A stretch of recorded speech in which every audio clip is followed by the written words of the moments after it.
Hey, what's up? It's Rashad. Hanging with the Joneses. Today, Marvel, Disney Plus.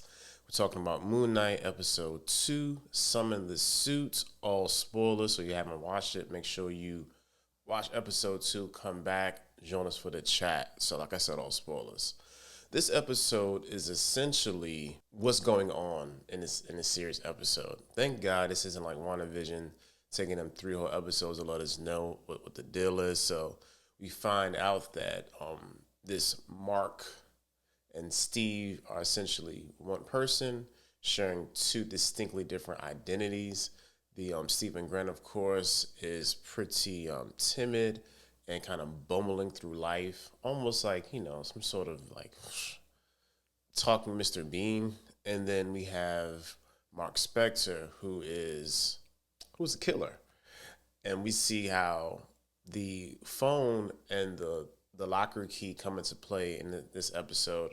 He goes to the locker, finds money, finds guns, finds a cot, and also finds the scarab. Finds all this stuff, and he ends up having Steve ends up having a conversation with Mark, and he's like, "Yo, like I need you to trust me. I need to take over. There's things we need to do. You can't trust anybody." And Goofy Steven is not listening to any of this. He's being like, "No, I can't do this anymore." He's just really not, just being a punk essentially. And I think that's gonna be the most off-putting point of the show is Stephen Grant trying to be the dominant voice in this body. And I know people are not gonna like even like Maddie didn't like that part. She's like, yeah, he's being real annoying, and that's the kind of the whole point of it all. So we can see that dichotomy between these two characters in this individual person. Khonshu ends up showing up at the storage facility. He's running away from him. Layla finds him and goes back to his apartment and basically tries to tell Layla what's going on. And Mark is like, no, Steve, you can't tell her what's going on. She doesn't need to know. They're gonna kill her if she finds the scarab. So ends up two officers come through. These ain't really officers. These are the people who from the first episode, Arthur Harrow and his whole little weird cult of Ahmed. Two cops show up. They end up taking him. They're of course down with the whole thing. They got the balancing judgment tattoo on the forearm that kind of signifies that you down with the gang. So end up taking him back to this like really oddly utopic type area in London, where also we find out that that Arthur was also an avatar for Khonshu at one point, but his whole idea and ideology has shifted because Khonshu, of course, inflicts judgment after somebody does something wrong. He's like, how about we just minority report this and get them before they even do anything? Hence the old lady back in the last episode, so to speak. They end up talking because Stephen and Arthur end up talking. He explains to him his whole situation, how he needs a scarab. He needs a scarab. The scarab is like a compass to Ahmed's tomb, and they need that so they can basically have this utopian world free of evildoers, which is of course the mark of, no pun intended, of an evil person. Anytime you have somebody trying to eradicate the world of evil, then most of the time they're evil too. That's a pretty common trope in storytelling. Steven is really trying to wrap his head around everything that's going on. And then he kind of understands and realizes like, hey, like y'all gonna be killing little kids too? He's like, man, and then Arthur kind of makes this analogy to like having a diseased limb. He says sometimes you gotta cut the diseased limb off.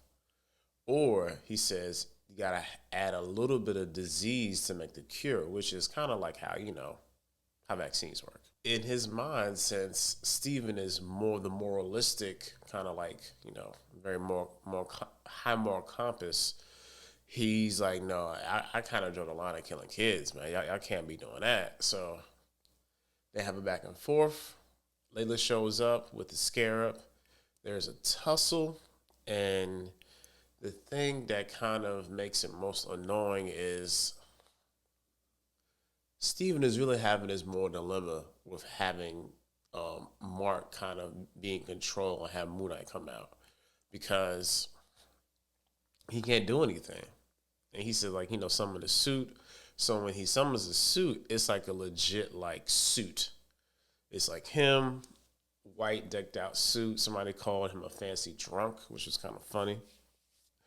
And he has, like, and he's fighting and stuff, but he's not but so effective because, again, Mark is that dude. You know what I'm saying? So he ends up letting Mark have like total control, and boom, beats the jackal, and ends up at this scene where it's just basically him being Mark Spector now, and not being Stephen Grant. Like Stephen Grant is the person in the mirror, is the man in the mirror. You know what I'm saying? So the conversation they have is very interesting because it would seem as if the original person is Steven, but the way they play it is like Mark is actually the original person. So somewhere that they was able to kind of disassociate them, his own self, and have one person be dominant and one person be, passive. However, now the person who is a dominant person basically is like the alpha of the identities. So now that Mark is the alpha identity, now that the series should actually start moving now, because Khonshu says, hey, this ain't your body, this is my body. I saved you. Somewhere or another, Mark got into some trouble and he died. Khonshu brought him back, and now he has to basically repay him.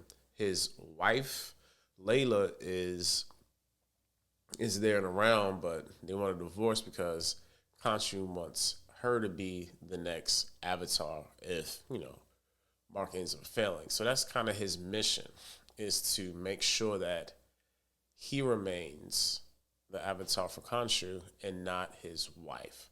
So we have a love interest in the mix, and love always muddles everybody's message. So interesting. I like how they set it up.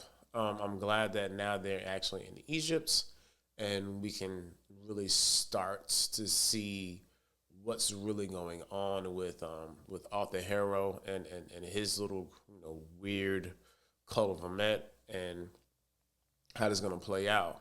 Also, if any other Egyptian gods are going to show up and make an entrance, seeing how we're going to be in Egypt, in the pyramids, the whole non-Egyptian mythology. So very interesting, very interesting. I do like how they're playing the whole dissociative identity disorder thing.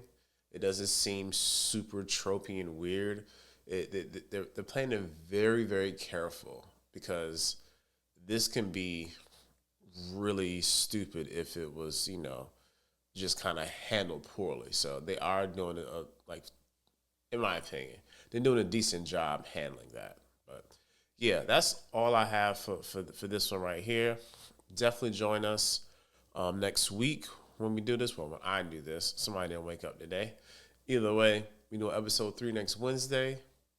Tickets for Multiverse of Madness come out today. I'll be buying mine today for that Thursday show. But yeah, that's all I got. Till the next time.